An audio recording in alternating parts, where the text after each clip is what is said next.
Now it's time for the big story, and let's get more on Lee Anderson, GBNews star and Member of Parliament for Ashfield, who lost the Tory party whip this week for his comments about London Mayor Sadiq Khan having effectively gifted the capital city to Islamic extremists. Mr Anderson now sits as an independent in the House of Commons. So is this sanction self-inflicted, or is this ex-Tory MP guilty only of speaking his mind and representing the views of many? Well, let's get the views of the most influential journalist of his generation, the former editor of the Sun newspaper when it sold over 4 million copies a day, Kelvin MacKenzie. Hi, Kelvin. Yeah, hi there, Mark. First of all, I doubt you'll disagree with the message, but did Lee Anderson get the wording wrong? I think he probably did get the wording wrong, but the sentiment is one which divides. The Conservative Party are in turmoil tonight. This is an issue. The Islamic issue, the Muslim issue, is an issue which, if it lasts to the duration, we'll say the general elections in November, it will destroy the Conservative Party. There is too much division between the Liberals and those MPs who believe, first of all, that there is a fundamental issue about how to accommodate Islamic views within a liberal society. And the way to look at Islam is to look at it as a political party. So I think Lee Anderson is correct in calling out some aspects of it. But, you know, there are political aspects about the way women are treated, sexuality, the way that the workplace works. There are a whole series of issues which should demand analysis both on the Labour and the Conservative side. Lee Anderson has now taken the cat out of the Tory bag, and they will be the ones that suffer. The people that will be whistling gypsy tunes tonight will be Reform.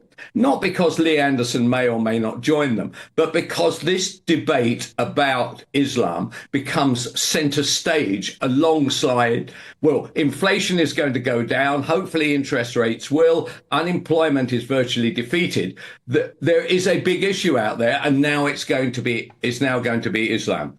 And the Conservative Party, you've got Baroness Wazi climbing in tonight. You've got the editor of The Spectator criticising Lee Anderson. Now, the editor of The Spectator is basically the Conservative Party at prayer. You know, it's taken over from the Telegraph. Telegraph is very critical of the Conservative Party, right? So you're seeing real heavyweights climbing into an issue, and it will not go away. And it will be the Conservative Party. I could see the following happen. I could see come November, if this is still a mainstream thing, I could see Reform passing the Conservative Party at the general election. I could see it very close to being 21-21, or because the Conservative Party they are tearing themselves apart tonight, and it will not go away, this issue. Lee Anderson has done the Conservative Party a disservice, but he's done the voters a service, because a lot of them talk about these issues, but you never hear it discussed within Parliament. That's extraordinary. You think that Reform UK could potentially match the Tories in terms of the popular vote at the next election? Of course,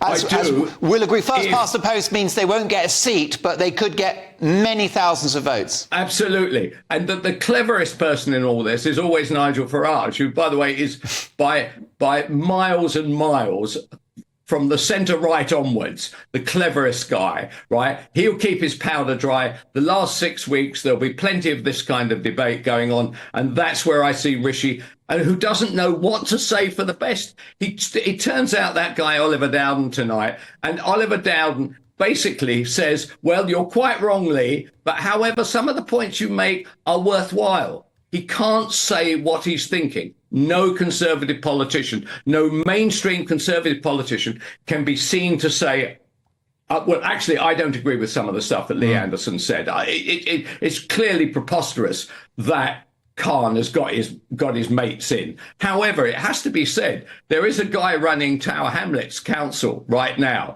who, after all, got banned for 5 years for vote rigging, right? I've never heard Khan turn on him, right? So could that be connected with their mutual faith? I don't know. Anyway, so I think he overstepped the mark.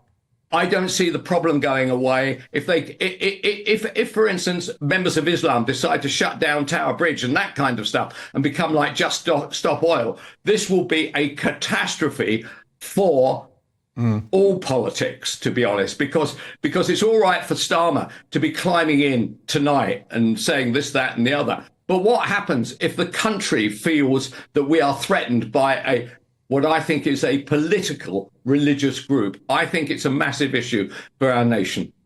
Well, indeed. Now, Kelvin, let's move on, because the deputy leader of the Labour Party, Angela Raina, has been accused of hypocrisy after it emerged that she made a significant profit from Margaret Thatcher's right-to-buy policy, which she has since criticised and now wants to reform.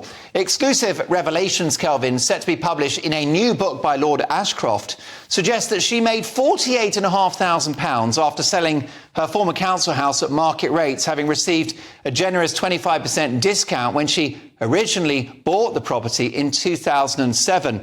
What does this story tell us about Angela Raina and the Labour Party? Well, let's first of all say that the right to buy was the greatest single policy of the people, which was discovered during that period of when Thatcherism dominated the 80s. It was fantastic. A good mate of mine's dad, postman, didn't have much, owned a clapped out council house in Downham, which is pretty run down part of Lewisham, right? He eventually ends up retiring down in Poole, has the time of his life, right? Thank you very much to Margaret Thatcher for that.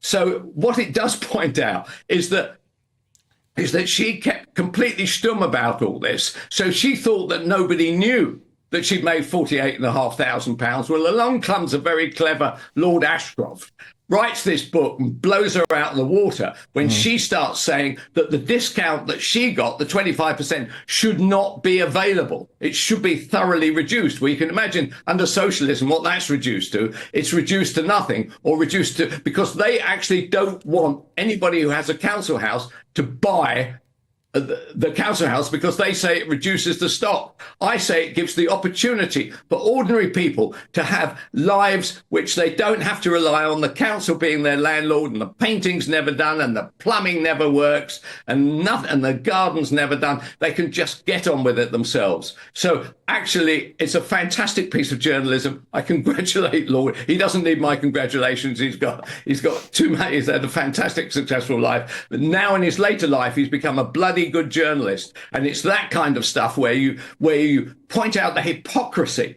of people who trouser money at one point, thinking everybody's forgotten about it. Then it's revealed. Now, what does she say? She hasn't said a word tonight. And in fact, if you read the Labour Party, what they've said is, why don't you leave her alone? That's basically her attitude. Well, Kelvin, listen, you're right. Lord Ashcroft is a very compelling journalist, of course, as are you. Let's bring in another journalistic legend, because with me in the studio is Nina Mishkoff, Queen of Fleet Street. Nina, do you agree with what Kelvin had to say there about Angela Raina and double standards over right to buy? I absolutely do not. When Angela Raina bought that house, she was a single mother of 26 and had a very ill child after that. And she sold it before she ever became an MP. So this has got nothing to do with it. The implication is that somebody should not be making any kind of profit at all. Angela Raina, she's Labour, she shouldn't be making a profit. Well, anybody who sells a house makes a profit, and that's what they hope. The situation is that I think that, although it gave people an enormous opportunity, as Kelvin said, but the right to buy your own council house was disastrous, actually, for our housing stock, because nobody actually replaced it. Nobody replaced it. And our social housing is a disaster, as anybody will tell you in this country. So although, Kelvin and I really disagree on that, but if that's the worst thing that Ashcroft can find out about Angela Raina, trawling to bring out a book before the general election that's going to somehow tarnish Angela Raina, if that's the worst he can find, well, good luck to him. Kelvin, you've just received a handbag from Dame Nina Mishkoff. Your response? Well, the point I was making was, and the point that actually the piece made, was that she benefited quite nicely. I've got nothing against her making the money. I love her making the money. Fantastic. And what she was saying was, instead of a 25% discount, she wants a vastly reduced discount. I don't agree with that. I think we should encourage more people to buy their own council houses. And Nina says it affects the housing stock. Well, actually, the less social housing we have, the better. I think people should stride out in life a bit more. Kelvin, real treat to have you with us on a Sunday night. We'll catch up soon. My thanks to, of course, Fleet Street legend Kelvin MacKenzie, and Nina Mishkov, my brilliant pundit, returns in just a few minutes' time.